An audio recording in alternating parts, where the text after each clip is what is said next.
Champions trophy Pakistan میں ہی ہوگی، لیکن بھارت کے میچز نیوٹرل وینیو پر کھیلے جائیں گے۔ آئی سی سی نے اعلان کر دیا بھارت میں ہونے والے T20 ورلڈ کپ میں اگر پاکستان سیمی فائنل اور فائنل تک پہنچا تو بھی میچ نیوٹرل وینیو پر کھیلے جائیں گے۔ پاکستان کو ملنے والے 2028 ویمن T20 ورلڈ کپ پر بھی یہی فارمولا لاگو ہوگا۔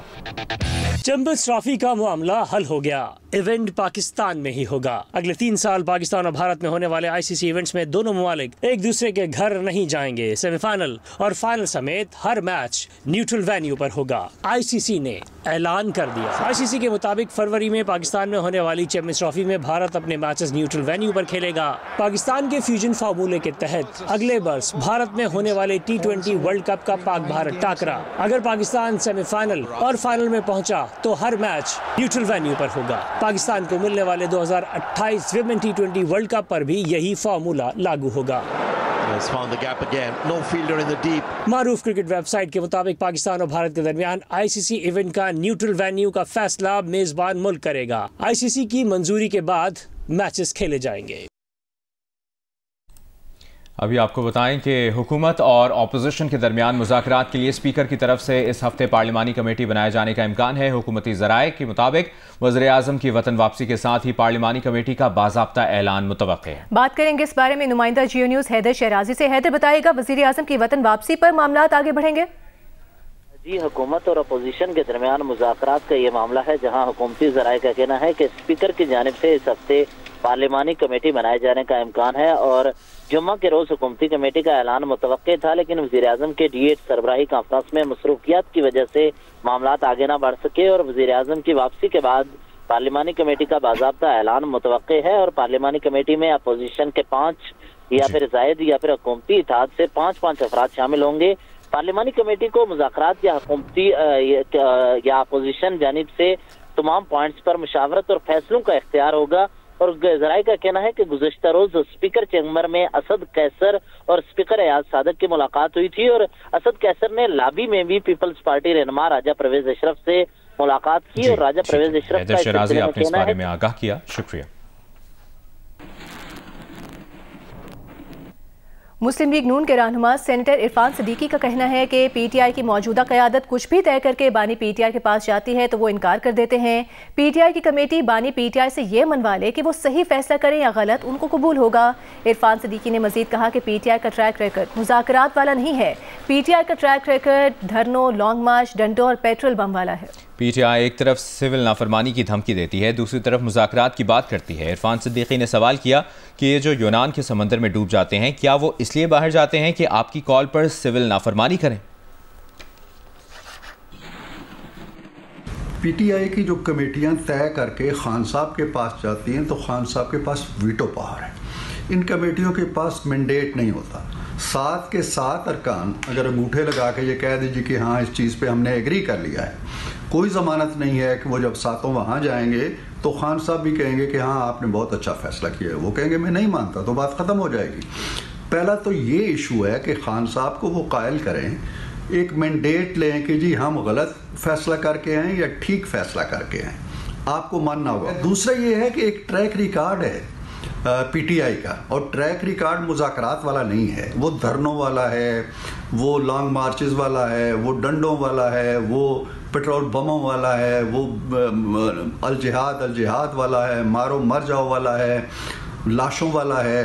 تو یہ ٹریک ریکارڈ جو ہے نا اپنے کندھوں پہ لاد کے اگر وہ آتے ہیں اور آنے والے دن کے لیے سول نافرمانی کی دھمکی دیتے ہیں اور بیچ میں کہتے ہیں جی کہ 2 دن کا وقفہ ہے بات کر لو، تو مجھے تو یہ لاجیکل بات نہیں لگتی ہے۔ مذاکرات کے حوالے سے کوئی باضابطہ فیصلہ حکومت کرتی ہے تو یقیناً جو ہمارے اتحادی ہیں، الائز ہیں، ان سے بھی بات کی جائے گی، ان کو اعتماد میں بھی لیا جائے گا، اور اگر کوئی مذاکراتی کمیٹی بنتی ہے تو امکان یہ ہے کہ وہ بھی اس میں اندر شامل ہوں گے، اپنی رائے دیں گے، کیونکہ یہ جو معاملہ ہے اس میں جمہوری روح یہی ہے کہ جمہوری سوچ کے تحت آگے بڑھا جائے۔ یہ جو وہاں جا کے یونان کے سمندروں میں ڈوب جاتے ہیں وہ اس لیے جاتے ہیں کہ تمہاری کال پہ وہاں سول نافرمانی کریں۔ اسلام آباد ہائی کورٹ نے دفاعی تجزیہ کاروں کی ٹی وی پروگرامز میں شرکت کو آئی ایس پی آر کی اجازت سے مشروط کرنے کا پیمرا نوٹیفیکیشن معطل کر دیا ہے، جو کیس کے حتمی فیصلے تک معطل رہے گا۔ اسلام آباد ہائی کورٹ کے جسٹس بابر ستار نے کرنل ریٹائرڈ انعام الرحیم ایڈوکیٹ کی درخواست پر سماعت کا تحریری حکم نامہ جاری کر دیا ہے، جس میں کہا گیا ہے کہ دفاعی تجزیہ کاروں کی ٹی وی پروگرامز میں شرکت ISPR کی اجازت سے مشروط کرنے کا نوٹیفیکیشن اس کیس کے فیصلے تک معطل رہے گا۔ نوٹیفیکیشن کے مطابق صرف آرمڈ فورسز کے ریٹائرڈ افسران ہی ٹی وی پروگرامز میں شرکت کر سکتے تھے۔ پیمرا نے ریٹائرڈ افسران کی ٹی وی پروگرامز میں شرکت کو ISPR کی اجازت سے مشروط کیا تھا۔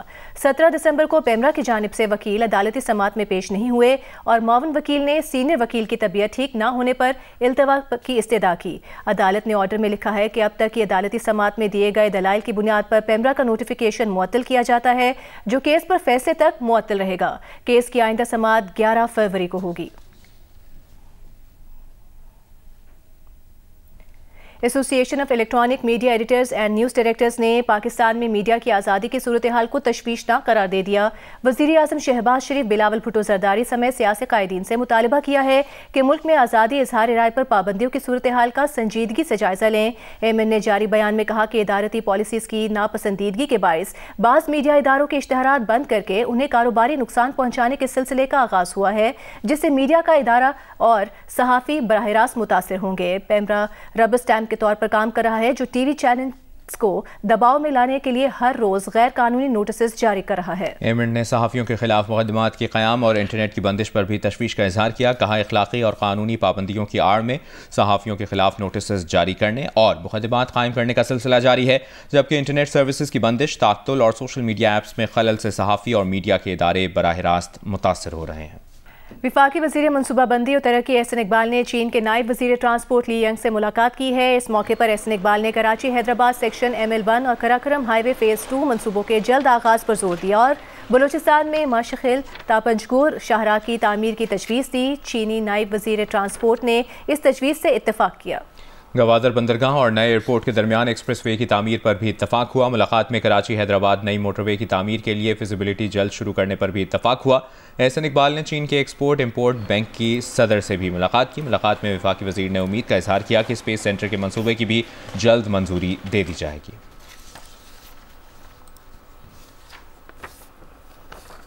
9 مئی GHQ حملہ کیس میں مزید 14 ملزمان پر فرد جرم عائد کر دی گئی ہے۔ شاہ محمود قریشی، علی امین گنڈاپور، شہریار آفریدی، کنول شوزب، شبلی فراز سمیت مزید 14 ملزمان پر فرد جرم عائد کی گئی ہے۔ تمام ملزمان نے صحت جرم سے انکار کر دیا۔ 9 مئی GHQ حملہ کیس میں بانی PTI سمیت مجموعی طور پر 113 ملزمان پر فرد جرم عائد کی جا چکی ہے۔ کیس کی سماعت اڈیالہ جیل میں ہوئی۔ بانی PTI کو کمرہ عدالت میں پیش کیا گیا۔ شاہ محمود قریشی کو کوٹ لکھپت جیل سے لا کر اڈیالہ جیل میں پیش کیا گیا۔ شیخ رشید، فواد چودھری، شبلی فراز، شہریار آفریدی، علی امین گنڈاپور کمرہ عدالت میں موجود تھے۔ آج 30 سے زائد ملزمان کمرہ عدالت میں موجود تھے۔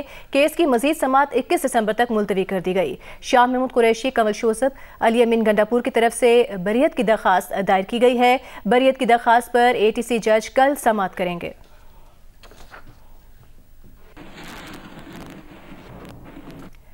وزیر اعلیٰ KP علی امین گنڈاپور کی بانی PTI سے اڈیالہ جیل میں ملاقات ہوئی ہے۔ ملاقات GHQ حملہ کیس کی سماعت کے بعد ہوئی۔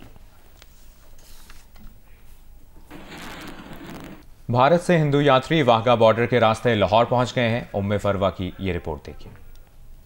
بھارت سے 71 ہندو یاتری مذہبی رسومات کی ادائیگی کے لیے واہگہ بارڈر کے راستے پاکستان پہنچے۔ ایڈیشنل سیکرٹری مزارات سیف اللہ کھوکر اور پاکستان ہندو مندر مینجمنٹ کمیٹی کے صدر کرشنا شرما نے ان کا استقبال کیا۔ سیف اللہ کھوکر کا کہنا تھا کہ ہندو یاتری آج رات گردوارہ۔ وزیر اعظم شہباز شریف اس وقت قاہرہ میں کانفرنس سے خطاب کر رہے ہیں۔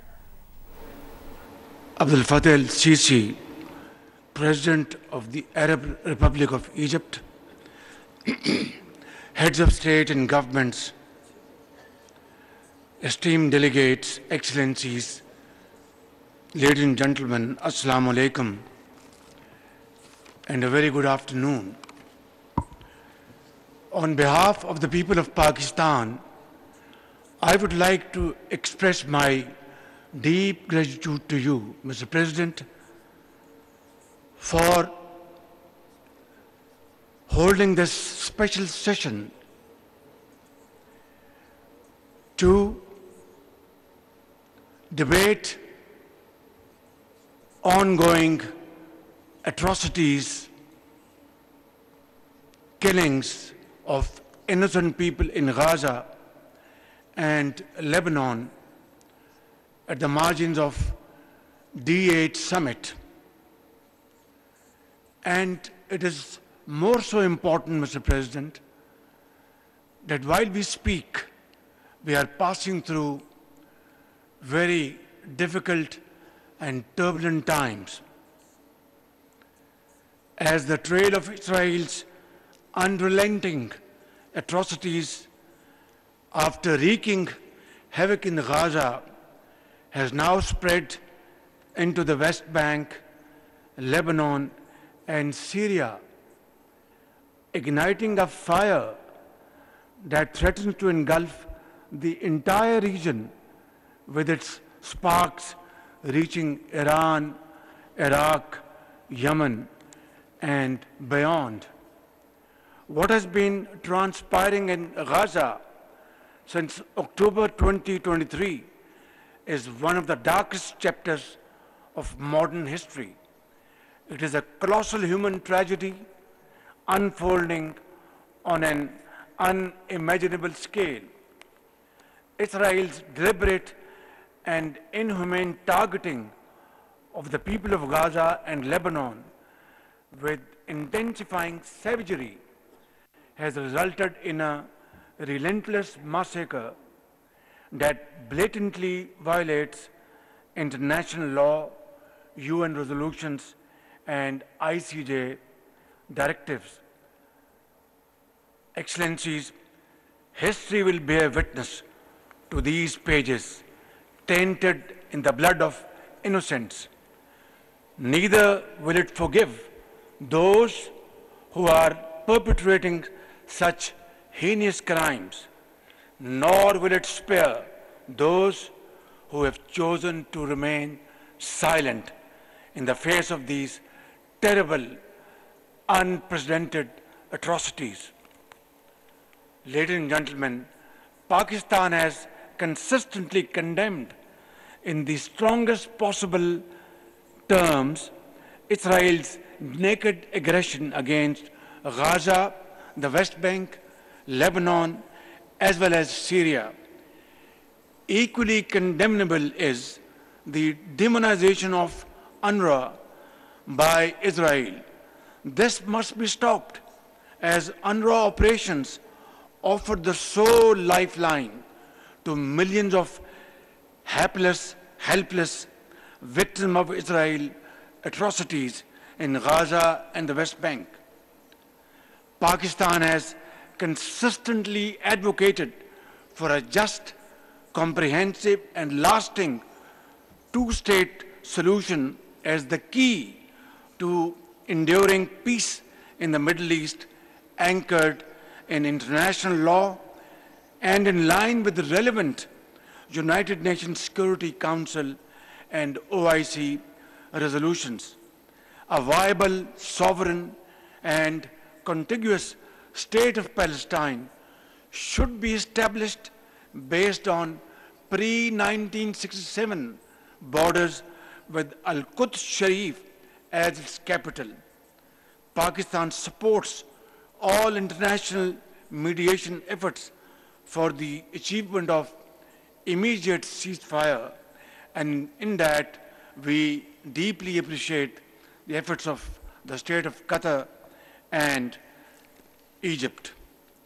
Excellencies, while we seek urgent end to hostilities, we must consider provision of adequate funding for the rehabilitation and reconstruction of Gaza, the West Bank, Lebanon, and other war-torn regions destroyed by Israeli bombardment.